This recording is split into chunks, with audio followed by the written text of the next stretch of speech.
where brevity is paramount.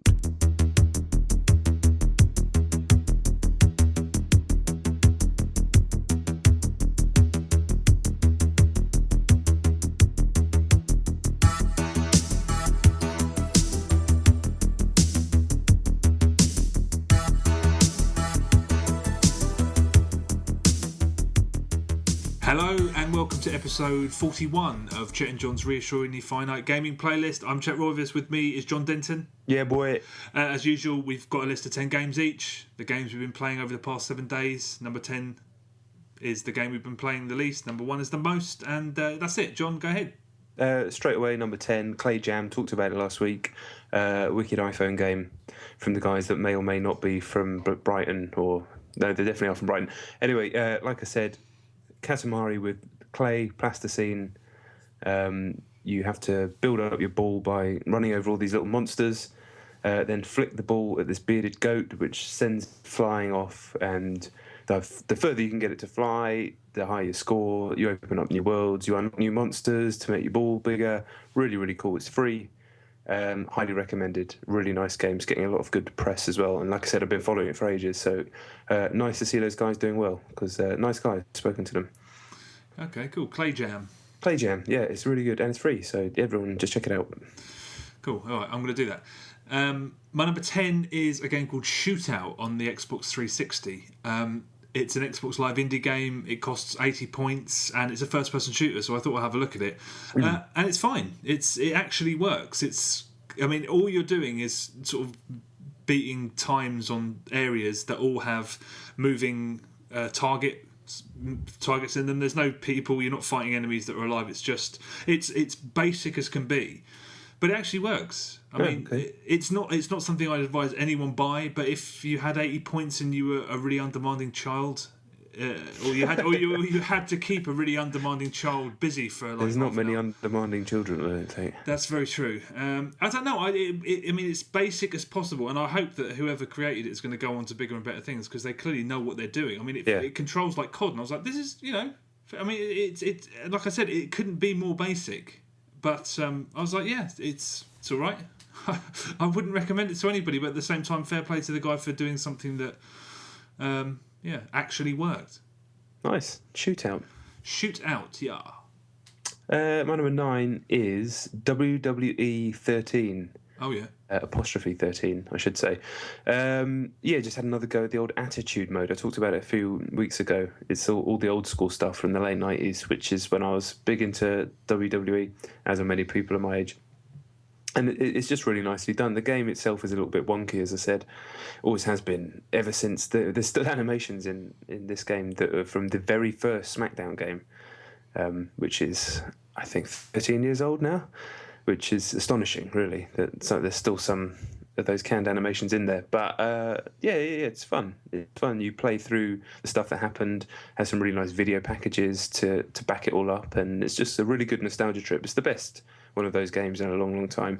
The main part of the game that's not the attitude mode is it is what it is. I don't really follow WWE anymore. I know who the people are, but the attitude mode it's a really cool mode, and I'd imagine that game is already a lot cheaper than it was. So if you're from the school of people who used to love wrestling back in the late 90s and early 2000s, and I know there's plenty of people who are, it is worth checking out. Yeah, I've always liked those games, but they've never. It's a series that I've always been waiting to sort of become great, because they changed so much every year, and every year wasn't. Although that most of the core modes are always there, it always felt like they were trying to bring you something different each time. The actual game was always kind of solid, but no greater than that. And yeah, I think in order to make it as good as it possibly could be, it cost a hell of a lot of money. Oh yeah, I think it's just like one of those cash cows that they can only spend a certain amount of it in order for it to keep turning a profit. And for THQ, they need stuff like that, definitely. Yeah, really. So, but it's cool. It's definitely the best one that they've done in a long time. Okay, fair play. My number 9 is Halo Reach. Oh, no way. You finally went back to it? Yeah, it's constantly sitting. It's been sitting on my shelf ever since it came out, and for some reason, I don't know why, but I think the achievement was in the Halo 3 as well. But the achievement in Halo Reach for doing it on Legendary just on your own, There's something really inviting about that. Because of how sophisticated the AI is, there is actually some kind of that is actually an achievement. It's you can't work around it like doing COD on hard. It's complicated. So I've always wanted to do that, but I've put it to bed completely. I turned it off, deleted it from my hard drive. I played it for 40 minutes. I must have died over 100 times. It's the hardest Halo game. Anybody who thinks that Halo 4 is difficult on Legendary, play Halo Reach for 5 seconds. It makes a mockery of Halo 4. An absolute mockery. I mean, as much as I love Reach, it does one thing that I think is just unforgivable, and I think I've spoke about this before, but one-shot kills. They do that in 4 as well. That never happened to me in 4. Really? No. It happened to me a few times in 4. But that's something that I'm militantly against. I'm just like, that's just bad design. Yeah. Because, it's not you weren't playing the game properly or you weren't using cover when you were supposed to. It's not, what the hell? The AI was just a good shot. It's like, there's nothing you can do. And I was in this area towards the end, and that's what really bothered me. I'd slogged through the whole thing. And the AI is still absolutely incredible. And whilst I think 343 came close to replicating it in Halo 4, it's not the same. And just oh man, I was impressed by it as impressed as I've ever been, whilst at the same time being fucking furious. And I just turned it off like, I'm done. I think it's a little too difficult. I mean, I did the same scenario probably. I dread to think how many times. Almost 100. Before I progressed to the next bit, and then I died another 30, 40 times. So I was just like, I'm done. It's too difficult. But what a fantastic game. It's just. Yeah, I did reach on Legendary on co-op, and with a couple of skulls on as well. And I've talked about this before. It was awesome. But it really is built for co-op. The Legendary on that game, it felt trying to do it on your own just too hard. Well, I mean, the scenario that I kept doing, I tried absolutely every possible technique. Everything I tried, and it just was like, life's too short for this. It is, especially with the amount of games that we have to get through. Yeah, but it was nice to put it to bed. I still have utmost respect for it. I think that game is phenomenal, but it's good to not have it hanging over me.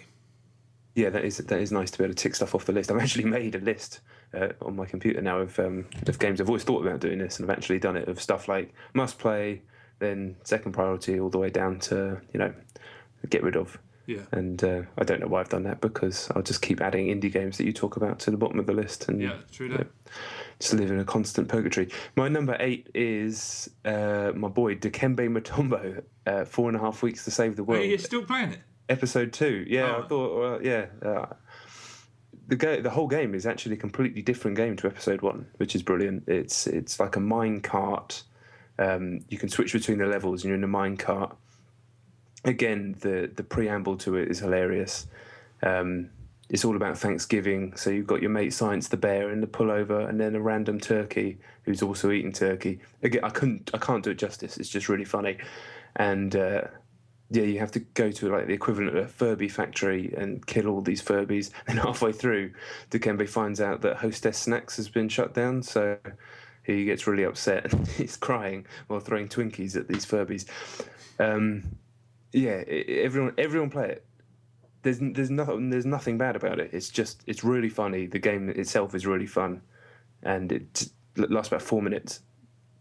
Play it. How are they funding it? It's Old Spice. Oh, of course, that's right. Yeah. Yeah. Okay. I'm going to look into that. It's great. Yeah, I'm going to do that. Okay, my number 8 is Under Defeat HD on the Xbox 360. Have you heard of this? A shooter? It's a shooter. It's a port of a very rare Dreamcast. That's right. Yeah. Helicopter. You're a helicopter. Yeah, I played it actually. I've actually played quite a lot of it. What, the new one or the original? Oh, really? Yeah, back at when I worked at Imagine, the guy who runs Retro Gamer was big into his Dreamcast shooters, and he always used to get whichever ones came out. And I knew I remembered the name, and when he said helicopter, I played loads of it. Yeah, it's good. It is very good. I mean, I haven't played it anywhere near enough, and I shouldn't have bought it, but games like that I'm a complete sucker for. So as soon as I saw it, I had to have it. But despite having way too much other shit on my plate at the minute, and after New Year, I'll be able to get it for half price. But nevertheless, I've played it for a short while. It's very good. It's fucking hard. I mean, like ridiculously difficult. But that's why I love those games. Like, I'm looking forward to in the new year. I'm going to sit down and I'm going to absolutely smash it. So there's not much to say. It's what the fuck? It's an uppity. It's an uppity. Yeah. Yeah. What the hell are they called? I can't remember what they're called. It's a shooter that goes uppity. It's like a cave shooter, but it's nowhere near as relentlessly quirky, loud, and it's not bullet hell really because there's not that many bullets on screen. But you only have 3 lives, and it's as I said, incredibly difficult, incredibly fun. And I'll talk more about it when I've actually given it some proper session. Have you sacked off that Cinemora then? No, no, I haven't, but I will go back to that. It's tough though, isn't it? That's why I've got the list. Yeah. The list of champs. There's no point in keeping a list because it's just one day it'll be sitting on my hard drive and I go, fuck, I'll stick it on. Trying to sort of maintain order is a fruitless exercise, boy. I'm sure it will be, but I'll keep everyone informed. I'm sure people don't give a shit. My number 7 is Rabbids Land on Nintendo Wii U. Oh yeah. You talked about it last week, didn't you? Briefly. I only played it a very, very little bit. Yeah. Yeah, it's not very good at all. It's a party game based around the Mario Party idea, like you said last week. Board game, roll the dice, get a mini game, people play. But for some reason, even though it's a 4-player game, none of the mini games support more than 2 players, which is criminal, really, for what is TAT essentially. And you could at least all play together. So if you did have 4 people playing all at the same time, half the time there's 2 people just sat there doing nothing the whole game. The mini games themselves, they're fine, they work, but there's nothing that hasn't been done on a DS. Really, it's just like, moving it and blowing on the screen or drawing a little line to make a character move. Nothing as exciting as stuff that was happening on the Wii, even, when you're actually getting up and being physical in the room. I don't think the Wii U's really designed for that type of party game. There's nothing... I haven't played Nintendo Land yet, but I've read a lot about it and about how, the whole concept is one person has their own private view on the action, which is different to everybody else's in a lot of those games. And I think that seems to be the secret to doing these kind of multiplayer party games on that console. This doesn't really do that. There are things where... one guy has a different view to the other, but it doesn't really make any difference, and the games are so basic. It is put together reasonably well, and it does work. And I'd imagine playing through it a few times, you could have fun. So it's not like a travesty, but yeah, just you don't get it because it's the same price as Nintendo Land. Yeah, blatantly. Which I haven't played, but I know it's better. Yeah, it's funny because I played it for a short while, and the game, I mean, it's reasonably well produced and everything. It's they spent a little bit of money on it. And the one game that I remember playing was you were driving.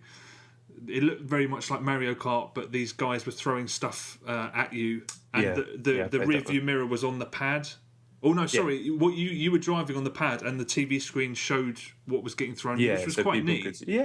It's cool, but it's not clever. It's just kind of cool. Whereas as far as I'm aware, the stuff in Nintendo Land is actually like specific, like gameplay specific stuff. The different views. Whereas this doesn't really make any difference to how the game's played. Yeah, it's just cosmetic. But I was like, that's a nice touch. I mean, I wouldn't recommend it based on what I've played. But then again, I was never really that much of a fan of Mario Party anyway. So no, me neither. But this isn't as good as them, mainly because those games supported all the players at once. Yeah, you could all play. So that's that. When I couldn't believe it, and then I did a bit of reading around it, and I was like, oh, that's really fucking shithouse. Don't get it. Don't get Rabbids Land. Genuine. Okay, all right. My number 6 is PlayStation All Stars Battle Royale on the PS3. I'm kind of interested in this game, Yeah, it's. I'm still pretty undecided on it at this point. My problem really is that, I mean, everyone knows it's clearly inspired by Super Smash Brothers, and it's. I expected something a little bit more, some new angle, but it is just a remix of Smash Brothers, almost to the note. I mean, I need to play it some more, and it was fun. It was kind of like Smash Brothers in that it was fun. I mean, that game's just fun anyway. But it's hard to know what to say about it. I was just like, this is I mean, there's some really cool combos and stuff, and You can tell that if you're a hardcore fighting game fan, that there is lots to get your teeth into. Unlike perhaps Smash Brothers, it's more complex than Smash Brothers, sort of under the hood. But there's a very weird. The presentation's very odd. I ended up thinking back to Twisted Metal, which was also this year, I think, earlier this year, wasn't it? That looked like $1 million. I mean, considerably more than $1 million. But they spent so much money, and it was so lavish and rich, and just it felt like a big blockbuster. Whereas this, which seems like a safer bet financially, the opening cutscene's like snazzy as fuck, and it looks incredible. And then there are levels you play sometimes. You're like, this looks really cheap. And I swear to God, my feeling overall at the end of when I put the pad down was that it could very, very easily have been a downloadable game. Right. Because there's not much. It's not. I mean, there's a lot going on, obviously, but it looks at times like a downloadable game. Not to its detriment. It never looks bad. It just looks kind of basic. The menus are basic. Is it full price? Oh yeah. I mean, it is full price. To be fair, you get the Vita version with it, and there's cross-platform play on it, which is pretty neat. Yeah, that's right. Yeah. It's I pissed around with some characters. There's a nice spread of characters. There's a lot of range characters and a lot of. I used Raiden from Metal Gear Rising, and he was it's all melee combat, and the big super moves that you build up a sort of super special meter 1, 2, 3. So the more powerful, the longer it takes to build up. Gotcha. Yeah. And some of those are really cool. You turn into a massive robot. Or, it's good. It's just I wanted a spin of some kind, and I don't think this puts a spin on it. Really, it is what you expect it to be. It's Smash Brothers, but with a bit of a lick of paint on it. Yeah, I just do quite fancy a Raz on it at some point, but tough to put down the money when, as we keep saying, there's just too much to play. Yeah, I'd say it's a good production, and I think people who have a PlayStation and they like the look of it, they will enjoy it because it does do what it does very well. It's just, for me, I wanted something that wasn't just a rip-off. Sure. To be fair, I need to play it some more, but at the moment, I think it's good, but I'm not overwhelmed by any stretch. Okay. So my number 6 is a game that I'm sure is higher on your list. It's Far Cry 3, which I've just done a little bit more of it on the version that I played for review, and then I got hold of a 360 copy, so I popped it in just to see if there's any difference, because I did it on PS3 originally, and it's like ever so slightly smoother on 360, almost negligible, probably on different TVs even it would look better on PS3, but not like the wide disparities that there used to be back in the day. Again, it would be nice if somehow you could get the PC version working on an Xbox 360, but that ain't gonna happen. It's awesome, but like I say, I'm sure you're going to talk about it in depth later, so I'll save it for then. All right. Okay, my number 5 is The Walking Dead, episode 5. Oh, nice.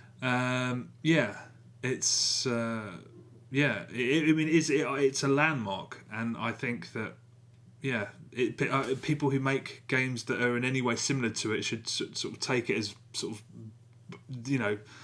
pages of the Bible at this point, because it is an incredible achievement what they've done. And it was another great episode, incredibly well paced. That's what the one thing that's really got me about all of these episodes, is that they're so well paced. It is like a comic book or an episode of the TV program. They're just. For some reason, I began thinking of Vanquish, because Vanquish is a shooter, obviously completely different, but it was a game that felt to me like it was dodging bullets, but creative bullets. So a game as fast paced and as frantic as Vanquish, it could have become monotonous, it could have become repetitive, all of these things, but it never did. And this, all of the bullets that they managed to dodge, the fact that they we should have seen stereotypical characters, the action should have been hackneyed and familiar, and it should have got maudlin and sentimental, and it never really did. And it's a real achievement for the guys that wrote it. It really is something very, very special. And this episode had great moments of suspense. There was a great moment of suspense in the opening, just based around a ladder. Tiny moment, like a tiny moment in the scene. I was like, oh, that's so effectively done. There was another fantastic action scene, which was just great, and the ending was pretty much perfect. Yes. It was bleak as fuck, but it was not. It wasn't. What's the fucking word? I don't know, but do you know what I mean when I said last week that they still managed to maintain a kind of air of amiability about the whole thing, despite being extremely bleak? I'm not sure I do. How do you mean amiable? Amiable is probably not the right word either. Throughout the whole thing, there's a kind of just a charisma to it, I guess. That, you know, as opposed to something like The Road is what I compared it to. You know, there's another apocalyptic tale which is just relentlessly harsh, and there's no light whatsoever. There is enough light throughout the Walking Dead that it just kind of lends it a bit more. Yeah, I think charisma. I think that's the word that I'm after. A little bit more likability. You know, everything's awful, but there's enough levity at times, very small amounts, that just gives the characters a bit more depth, I think. Yeah, I don't know if I did find that. I thought it was. I mean, I never. The Road is an example which is quite extreme. So it's definitely not on the same pitch as that. But it was, and the thing is that when anything gets vaguely manipulative, I always react negatively to it. I mean, it's everything's manipulation, but when it becomes, I was afraid that they were going to just go manipulative and try and sort of lend weight to the experience unnecessarily by sort of milking it a little bit. Mm-hmm.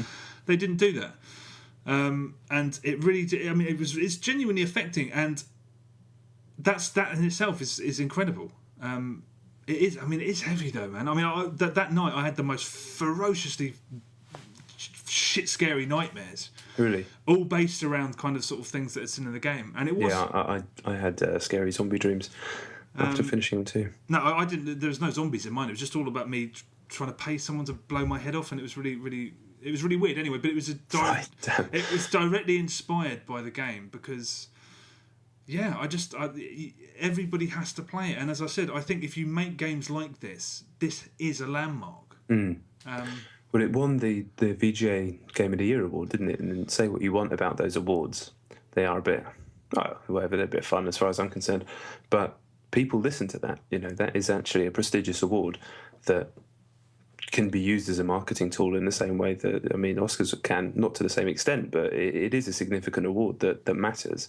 And the fact that it's won that over, you know, traditional big games is amazing, really. Yeah, I actually didn't know that. That's good for them. Yeah, it's just great. I mean, as I said before, I listened to that podcast forever, and those two guys that wrote the game and directed basically all of it. It's just, I feel like I know them, and you can kind of see their personality coming through a little bit in it as well. And just kind of made up for them, even though I don't know them. Yeah. I mean, it's a phenomenal game, and for me, it superseded Heavy Rain, which was a game that when I was playing, a room full of people got completely involved in. But this is a different kettle of fish. It's a landmark, I think, genuinely. And if you haven't played it, for goodness sake, sort it out. Yes, it's on enough and I agree with you on the Heavy Rain tip as well. Genuine. Cool. Right, my number 5 is Mario Twins. Mario on the bloody Wii U. I've lost count the amount of times I've had to replay the same levels because I always forget that it doesn't autosave. Just I don't know why. Even though I know it doesn't. Always turn it off. I think it's because I'm playing it mainly just on the screen, and I'm used to just being able to hit standby on a handheld, and it just goes to sleep. And then obviously, so I keep doing that. And honestly, I've done the same levels in that bloody icy place. 20 times I've done some of those levels. And I got stuck in that ghost house for ages. But then I finally worked it out, which was tremendous. And the game is tremendous. And onto the soda jungle now. Just keep stepping up. And I think it's going to take me a long time to get through. But I'll keep returning to it. And keep enjoying it. We talked about why it's so good, but I think everybody knows if a 2D Mario game is great, you know why it's great. You've played it. Yeah, it is. I mean, if you've played... I mean, the thing is, the last 3DS one, Super Mario Wii 2... No, 3DS. I can't even remember. Super Mario Brothers 2, I think. Yeah, is that all it was? Yeah. I think it is, yeah. That was good. In places, very good. In places, superb, but just it wasn't consistent like this is consistent. This is like an old school Mario game where the quality is there almost throughout. a bit potentially a classic. I'm going to continue with it. Yeah, I mean, they only really start to reveal their true quality once you've beaten them, don't they? And then you start to pull away all the secrets and extra levels and all that sort of stuff. So I do feel like I'll get there on this one. I haven't done that on a Mario game for ages. Even the Galaxies, I haven't got to that sort of level with them. So yeah, not since 64. So yeah, exciting. Hopefully, anyway. Yeah, that's what happens. It's very good. If anyone's written it off for just being a 2D Mario game, that's a shame because it is special. Yes. What was that? Your number? That's 5 for me. Okay. Okay. Right. Sorry. Yeah. Walking Dead was my number 6. Sorry. So my number 5 is Aliens Colonial Marines on the PC. I think I played the PC version. Okay. I didn't play. It was under embargo. I played it a couple of weeks ago, but I can talk about it now. It's funny because the section of the game that I played, I saw at E3 2 years ago. Right. With Randy Pitchford doing backflips with enthusiasm. He was literally bouncing off the walls with enthusiasm. And now loads of people I've seen have posted videos of this section. So if you want to see what it is, you can see.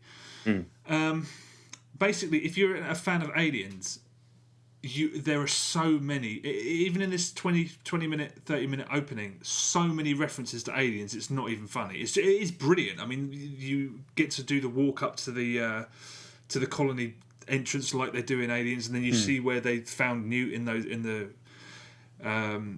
fuck. My brain is just fucked today. What is those pipes in the wall? Yeah. Yeah, you climb through them in every game ever made. Vents. No. What is it? Vents? No, it's something. Fuck it, I can't remember. Holes in the wall that are pipes but big and square. Vents. Why am I thinking this? They're called something else. They're called vents. Air vents. Air vents, that'll do. Okay. You see the laboratory where they kept all the face huggers with that famous jump moment where Ripley's there and it just sort of jumps out of her. Is Paul Reiser in it? Unfortunately not. There's you get the guns all sound perfect. At one point, you're given Vasquez's gun with that. Everyone cheered when we saw it at E3 when that came up. And yeah, they've got the turrets. They deliberately show you that tunnel. The deleted scene from Aliens, which is one of the best scenes in it, and nobody ever knows why they cut it out. Where they're watching those drone turrets deplete in ammunition. That you walk through there and then you have to position. I mean, but all of that stuff is wicked. I'm kind of worried by the fact that this is the only section anyone's seen. So whether they manage to keep up the momentum, because it is just cool. You're like, wow, this is like playing a proper, authentic Aliens game. Whether they maintain that, whether they're hiding the fact that they can't maintain it, or whether they do, it's no one's seen anything apart from this section. And we didn't see the Wii U version, which is the one they're saying is definitive, and I wanted to see the most. It plays exactly like it looks. It's not going to change the world. It's a very enjoyable, very solid, but very familiar first-person shooter. Yeah. It's if you watch gameplay footage, that's the game you're going to get. The references are fantastic, and it is fun. It's a slick. And it works, but the buttons all do the same. You're still doing QTEs to cut through doors and stuff. I mean, you've done it all before. I mean, I'm excited for it because I'm a massive fan of Aliens. And if they keep that momentum going throughout at least the most of the game, that'll sort of carry you through. But you're still meleeing aliens in the face, which always just like there's got to be a different way to deal with it because there's meant to be these unbelievably. The most just killing machines, and the fact that you're whacking them in the face with the butt of your gun, and they're just sort of. I think blood was coming out, acid or rather, and nothing happened. Right. Maybe that'll change. I don't know. I enjoyed it. I'm not 100% certain it's going to be amazing. Far from it. I think it's going to be solid if it maintains that pace. It's going to be enjoyable, but I don't think it's going to change the world. And I didn't try multiplayer, so I don't know how that is either. Yeah, I watched the videos. In fact, that. Everybody seemed to put out in the last couple of days, and that was the impression I got from watching it. Obviously, you can't judge a game from watching, but I'm not a massive fan of Aliens. I really like Aliens, so I don't have that kind of fanboy spine tickle feeling that you get, that some people will get. So yeah, I don't know if it's going to do it for me. I'm sure I'll end up playing it. I may end up reviewing it for somebody, and we'll probably enjoy it. But yeah. it's not something that gets me pumped. Yeah, it's annoying because it is good, and I don't want to undersell it, but Yeah. you've played that game before. It's one of those games that's good. I mean, if the COD buttons, it feels like COD. It's slightly slower. You move slightly slower, obviously. But yeah, it's good. But I'm worried about it being any better than that at the moment. And I'd love it to be amazing. But then again, there's going to be big action set pieces. We've seen none of that. It's just running around hitting switches and looking at things that were in the movie at the moment. Fun, but yeah, we'll see. Yeah. Like I say, just not pumped. I'm sure I'll end up playing it. My number 4 is 4.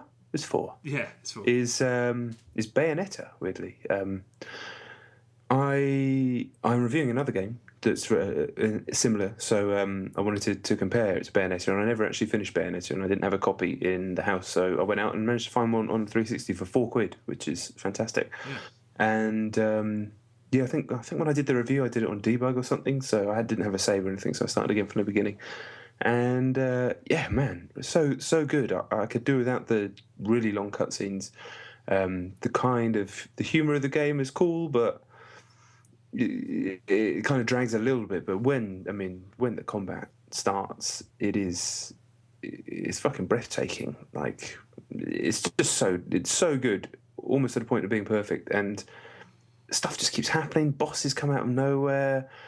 I'm still only, I think, about sort of maybe 3 hours into it or something. It feels completely fresh, even though I played all of this stuff before. And that's almost like jumped up to the list of stuff that I need to get through now. I'm going to play through the rest of it very, very soon because, it just feels completely fresh. It feels like I just bought a brand new game that I've never played before, even though I've done quite a lot of it. Most of it, in fact. And now excited that the fact that Bayonetta 2 is going to come out on Wii U, which is really cool because I don't know, it didn't really do much for me, that announcement, when it first happened. For some reason, I think I got too annoyed by people moaning about, why is it on Wii U? Oh, why isn't it on Xbox? And I just kind of distracted from the fact that a fucking cool game's going to come out. And Bayonetta, man, it's sweet. It's another game that's still on my shelf and isn't going anywhere until I go back to it. Stick it in. Stick it in. Because as soon as I started that first proper ruck, I was like, damn, I could just sit here and play this whole game through without moving quite happily right now. Yeah, no, I mean, that's. Yeah, see, that's I had the same thing. It was just 2 years. I didn't actually have it, but I knew the same thing as you. Just like, I want to do it, but sometimes you got to leap. That's what I mean, though. That's why I would never make a list, because one day I'm going to think, I fancy some Bayonetta. I know that day's going to come, so it's there for then. I'll delete the list within 2 weeks, I'm sure. Genuine. Yeah, good move. Okay, well, my number 4 is Black Ops 2 on the Nintendo Wii U. Oh, yeah. Been playing a lot of it online. Me and my girlfriend played it over the weekend, and I won't say much about it. I spoke about it last week, but it's so cool. It really is. It's one of you's playing on the pad, one of you's on the TV, and even when you're on the pad, you feel like you've got so much more screen than if you had half of a massive. If it was split screen on a massive TV, it's strange like that. And there's something, the community is just so much better. It's predominantly people who don't play Call of Duty. So I do all right. My girlfriend did quite good. And it's just fun. It's slick. And it is just a straight port of the 360 version. There are a couple of incredibly minor frame rate dips in the campaign. But again, same thing with Batman. I only noticed them during cutscenes. And, that's, if it was during gameplay, that's a problem. It isn't. So that's fair enough. It's just it's the version of Black Ops as far as I'm concerned. The only thing I feel sorry for is the kids who they've upgraded from a Nintendo Wii to a Wii U. There's lots of them apparently, because I've somehow happened upon this conversation about the fact that they're getting annihilated because they've spent years playing COD with the Wiimote and nunchuck. Oh, of course, yeah. And I tried it, and it's like it works. You can a little bit of practice, and you'd be quite good at it. But that's no match for someone playing on a pad. No. So they're gonna. I think there's talk of them somehow modifying it so they've got a bit more of an advantage to try and sort of cancel that out. Right. I feel a bit sorry for them because their COD has kind of been taken over by all these scumbags using pads. But You ruined it for him. Exactly, I feel bad for him, but it's it's fantastically good, and I have not. Although there's considerably less people online, I've never had a problem getting a game, not once. Yeah, as I've said before, the idea of almost playing any game that I play at the moment, I'm like, damn, this would be good on Wii U because I just want to play it on the screen, sat on the sofa where people are doing other things, I do really need to get hold of that and just. Yeah, it's the thought of session that multiplayer just sat there all on the screen, beautiful. Yeah, and it's not as oppressive as the 360 version. Where you've got all those guys that are just fucking ridiculously good at it and spend hours on it. But also something awesomely cool happened at the weekend. Saturday afternoon, I went onto Miiverse and I put a message saying, "Look, Kill Confirmed." No one was playing Kill Confirmed, so I said, "Look, Kill Confirmed is like Team Deathmatch but better. I'll be on at 8 o'clock this evening, GMT UK time or whatever." And there was I turned it on and there was 40 people playing it. So we jumped in and had a load of games. I mean, I got loads of likes and stuff from it, so I know that people had read it. But whether one thing influenced, I like to think that things like that are just going to happen all the time on the Wii U. That's very cool. I mean, I've no doubt that probably influenced some people, and then suddenly, I guess if the people see there's people in that lobby, then it will grow naturally beyond that. But yeah, it's Miiverse rules. Yeah, it does, and I hope that more people get COD for Christmas because there are some game types which are just permanently at zero, which is a shame. But great port. Yeah, man, I've not played it at all this week, so yeah, I've kind of fallen out of love with it already. Genuine. Yeah, so had I a little bit. Doing on Wii U, like I said. Yeah. My number 3 is an online game as well. It's Guardians of Middle-earth on Xbox 360. Yeah. Have you heard of this? Yeah, what is it? Do you know what a MOBA is? Isn't that... No, I don't. Fuck it. Yeah. I can't remember what it stands for, but you've heard of Dota 2, League of Legends. Yes, yeah. Yeah. They're MOBAs, and I didn't know what they were, really. They're actually really, really fucking simple. Basically, 2 teams of 5.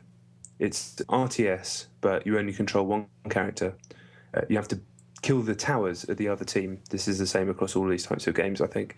And you need to use teamwork to do it. There's 3 lanes in the map. You can go down the middle or you can go down the sides. And there's little interlocking stuff in between where you can go and find little power-ups and things like that. But mainly, you're coming head-to-head in these lanes. There's loads of little minions that you have that you don't control, that you kind of team up with. And it's like a really rapid action RTS that's heavy on strategy, but more the type of strategy that you'd find in a shooter, strangely, just like quick fire, go there, do this type of stuff over the mic.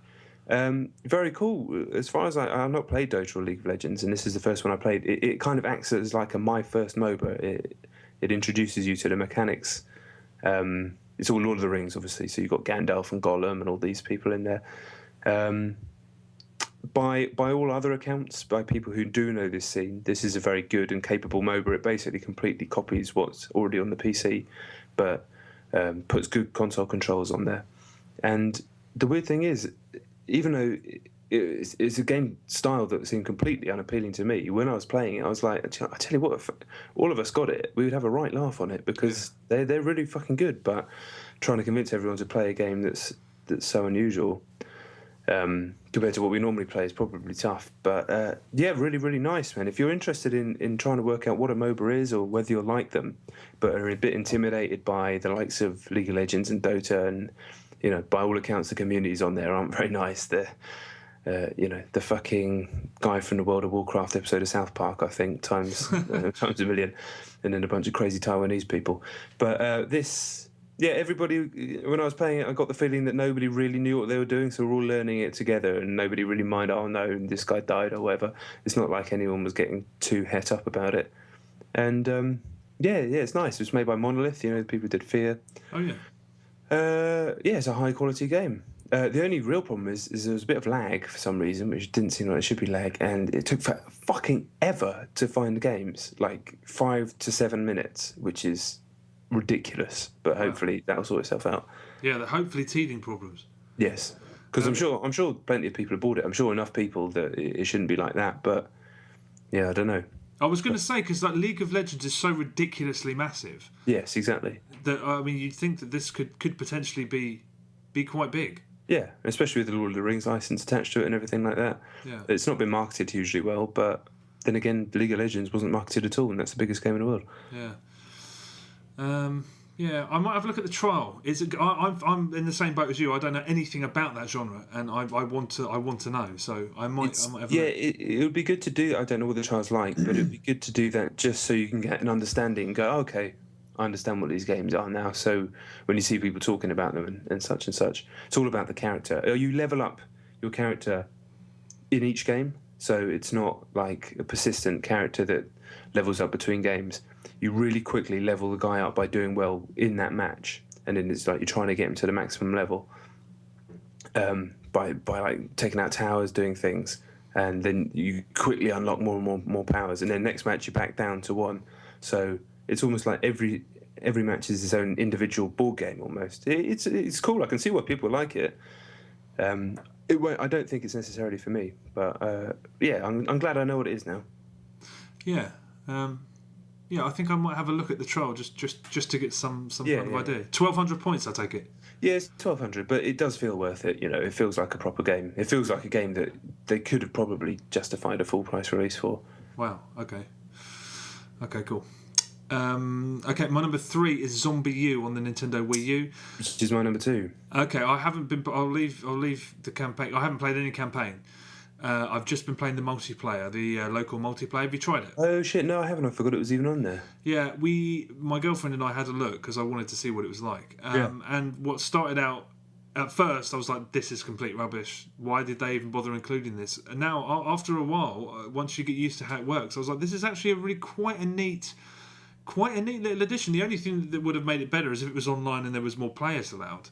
But the concept's quite neat. It's one of you's on the screen with a pad, guy with a gun, and you're running around. It's just the main mode is basically conquest with you capturing these points. Okay. But the zombies can capture the points also, and the other player is looking at the gamepad and sort of an overhead map, and they decide what kind of zombies spawn and where.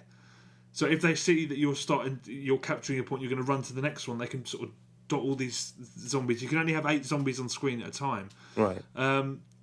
But at first I was like, "This is rubbish." Because I was using the screen, and I was just like, my girlfriend was using the pad, and it was just like, it felt like completely disposable, and like they didn't have time to flesh it out. But when we switched roles, and she was on the pad, and she kept fucking me over. I mean, completely just being clever about where you place the zombies. Knowing where the ammo is. The ammo's on the map as well. So if you don't get a lot of ammunition, you end up getting stitched up and stuck. It actually became really, really, really entertaining. The only way, like I said, it would have been better if you could have 3 guys and maybe more zombies on screen. But it's just 1v1. But it's a nice little addition, man. It's like it's actually not bad at all. Yeah, that sounds cool. I don't know if I'll get a chance to play that really, but yeah, that does sound cool. It is. Overwhelmingly so. It's another case where just like it could have been something that I thought they just tossed it on there as like, "Oh yeah, we've got multiplayer on here," but it's actually damn good. It's really good. I have to say. Yeah, cool. And that kind of moves into me talking about the campaign, which I've done more of. It's still a game that I can't play through the long stretches because I still find it so stressful. But I tell you what, going back into it after not having played it for a few days was terrible because I kind of lost my muscle memory for it a little bit. So I suddenly got confronted by a bunch of zombies, and my character, Lola Hunt, who'd done so well, just got fucking butchered because I'd forgotten how to get the cricket bat out. I just lost it, basically. I lost my cool. But then I started to put it all together, and brilliantly, the next character it spawned also had the same surname, Hunt. So in my mind, that's her husband. Right. And so he had to go and kill his wife. This is all my own like meta game that I've created in my mind, but it kind of added an extra layer to it. And just still moving through the campaign slowly but surely. So stressful. Such a cool game mechanically, atmospherically. Definitely up there for some of the best stuff I played this year. Whether I enjoy it, I don't know, because it's so unpleasant to play that I don't know if I could say I'm having fun necessarily, but I'm really captivated and enthralled by it. And I probably will try and get to the end next week. I'm getting to the point where I can feel reasonably confident of my abilities when faced by zombies now that I've had that moment where I was fucking up. But apart from that, whereas at the beginning, just even one zombie was terrifying to me. Now I'm a bit more confident, but you never know. That's the beauty of it. Even if you think it's just one, you've still got to keep your wits about you, like you said last week, because some little fucker might appear around the corner and snatch you up. Yeah. But we kind of waxed lyrical about it already, this game. But what a great launch game. I mean, yeah, absolutely. Far smarter and aware of what the hardware is than most launch games. Yes. Nintendo launch games especially. And I learned today that it was previously like a space alien game, and they changed what it was halfway through development. Yeah, to be honest, I realised that not long ago as well, because I was at Ubisoft and they showed us this game, their big Wii U game, and it was called something really like Creatures from Outer Space, I think. Yeah, something like that. And they showed us this miniature trailer, and it was all brightly coloured, and it looked like a comedy game. Right. So for it to change from that to this, yeah, quite odd. Yeah, really. I'm surprised you're not enjoying it, though. I mean, that's a crazy thing to say. But do you know what I mean by that? I am enjoying it, but I'm not having fun. You know, like when you play Mario, it's fun. This is more like, fucking hell, this is an absolute ordeal. But I've always liked horror games, and I've always liked being in that sort of ordeal. Yeah. No, okay, I suppose I get you. You know, because the mechanic, like the actual hitting with the cricket bat, isn't actually that fun. It's not like a game like Condemned or even Dishonored, where it's fun to smack them about and there's different moves or anything like that. It's just like, fuck off. So, I think it's quite good because you've got to master the timing. You've got to move back in and forth, and then when there's several at once, it's managing that. I think that's quite cool. Yeah.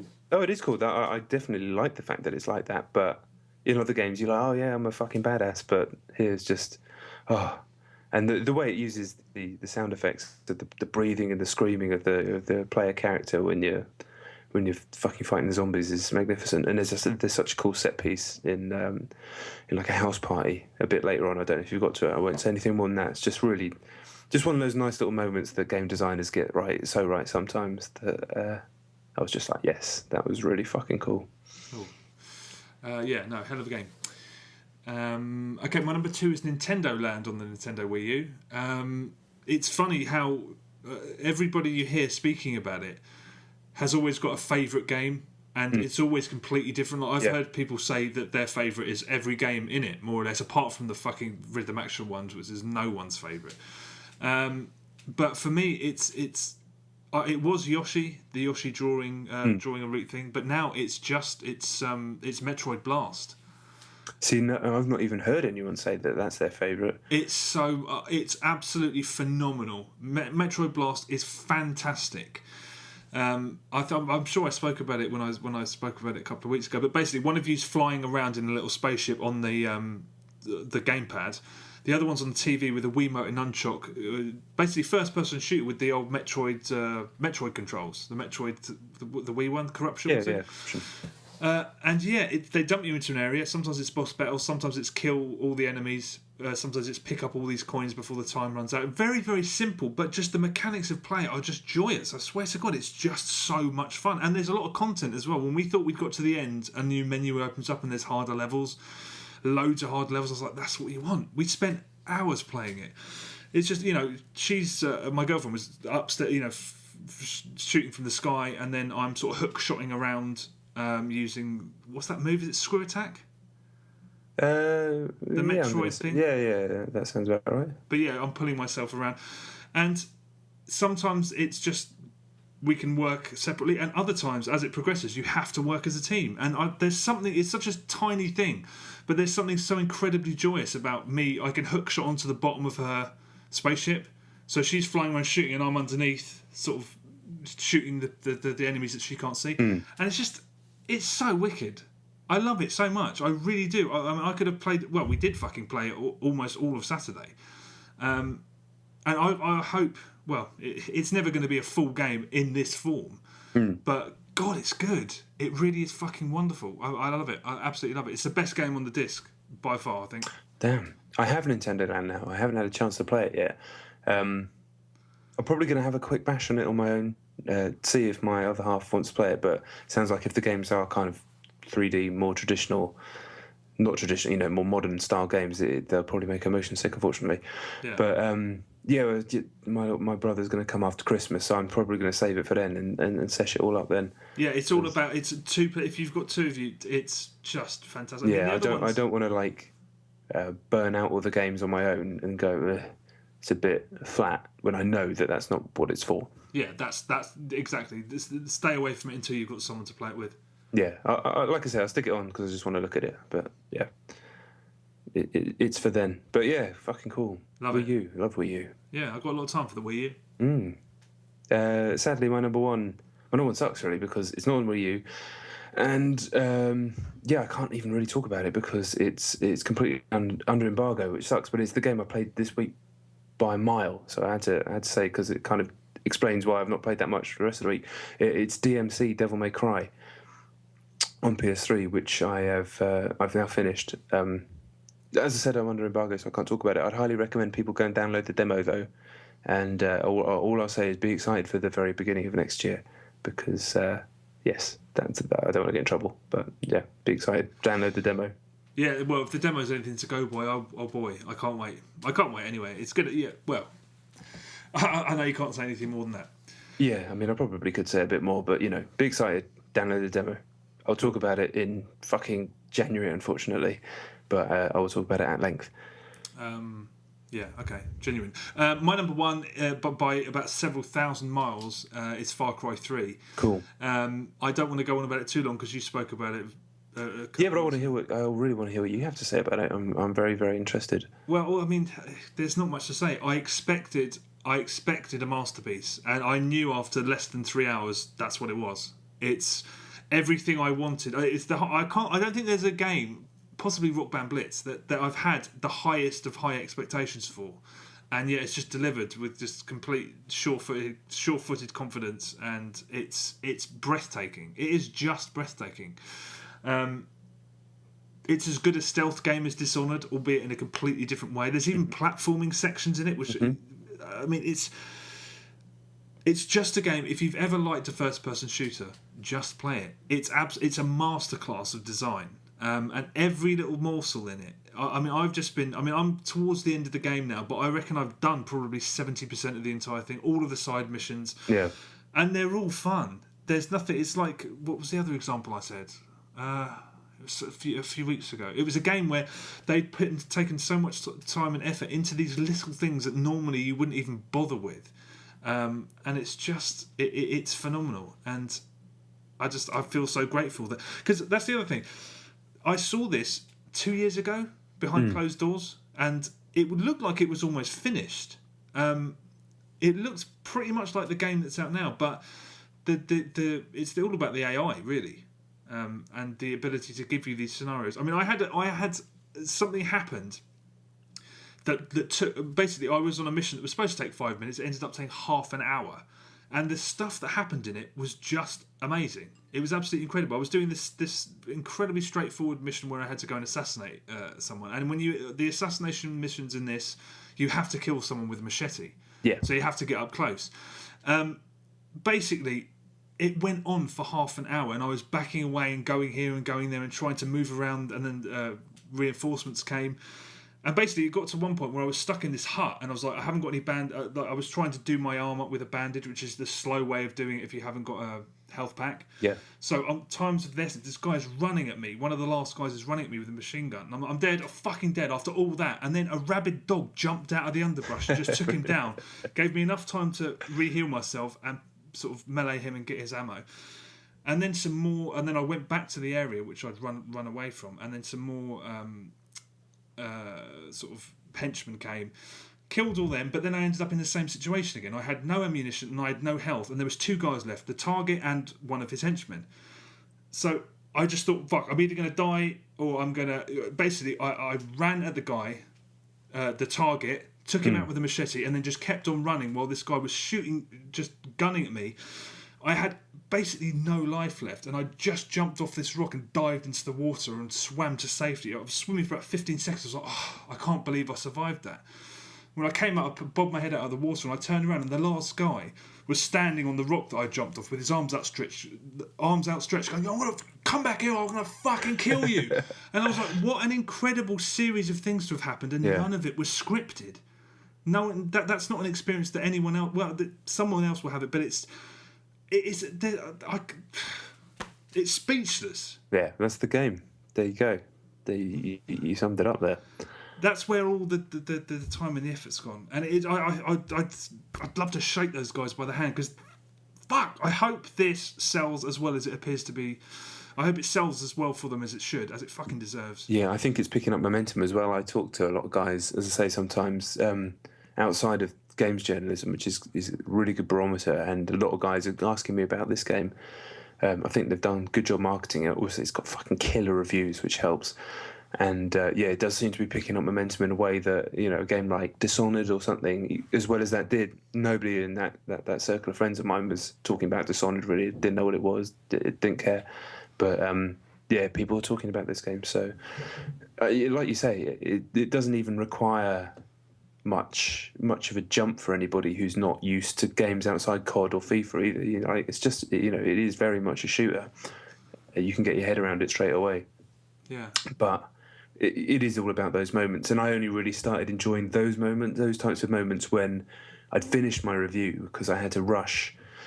It's just not one of those games that's very good for reviews, because I had to kind of concentrate on the story to make sure I'd seen everything, and I didn't play it in the pace that I would on my own. And as I said the other week, when I played it passing the pad with my brother, then we just started having a fucking ball, seeing all the crazy stuff that happened. And then he's gone and bought it since, and he told me about some situation where he had a similar thing in a camp liberation to what you just had, like massive gunfight, animals appearing, suddenly everything's on fire, just healing himself at a time, then sprints away, and then just getting away, just like trying to run away from the last guy, jumps into the water and straight into an alligator's mouth. Oh, yeah.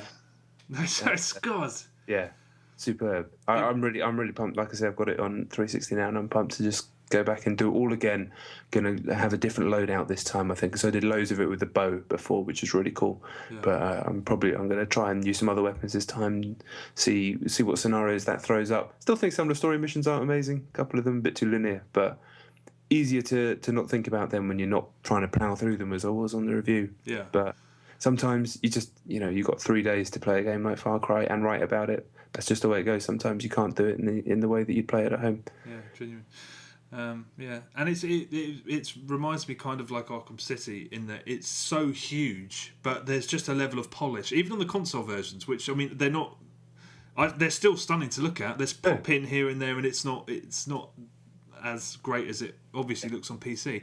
But the level of it's time and effort all the way through, and love. And it's classy. The music throughout it kind of, there's sort of action movie music, there's weird electro music, there's sort of strings and it's just a mad. The music's fantastic. It's just a mad. I fucked up because I turned off the music because it was annoying me in just the ambient stuff, and I didn't realise there was like specific mission specific songs. Yeah. So I didn't hear any of that. So this time I'm going to keep the music on. And because everyone's like, "Oh man, why you turn the music off? There's all these amazing bits." So yeah, that's another cool reason to go through it again. Yeah, and there's so much thought's gone into it. Like they've taken the classic Hollywood attitude towards a great villain, which is you'd never overexploit him or her. The amount of times I've gone back and rewatched a film that's got a great villain in it, and I'm left thinking, fuck, they were hardly in it at all.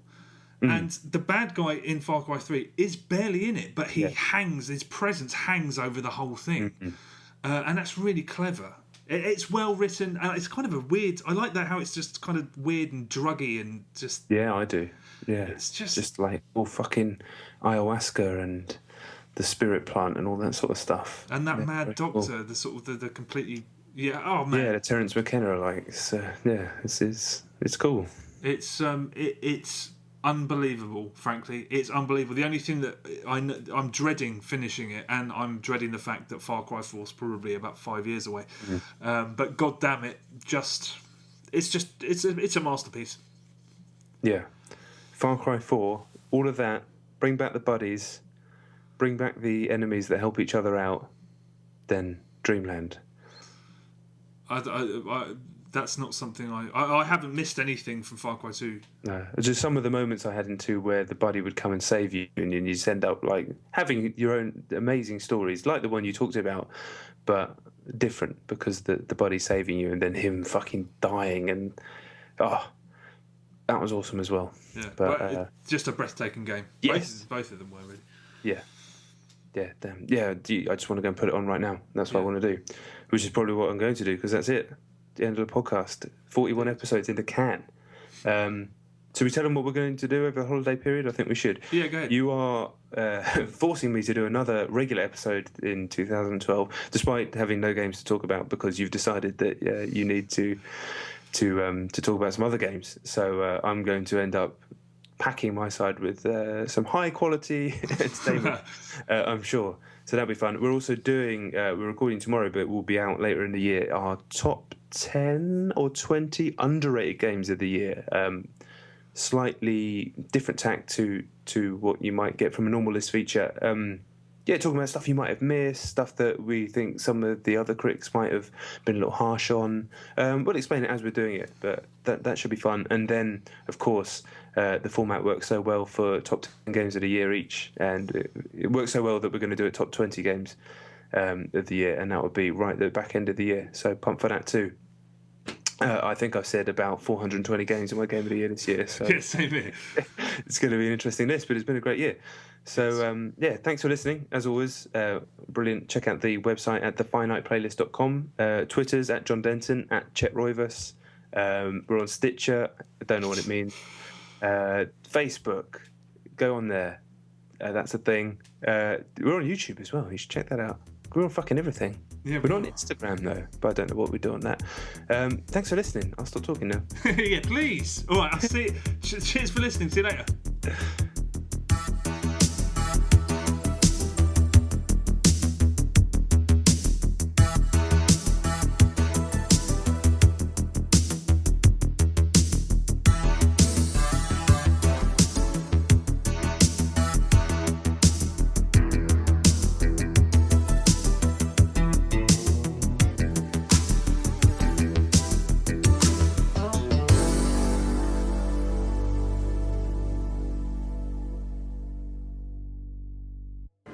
No, please.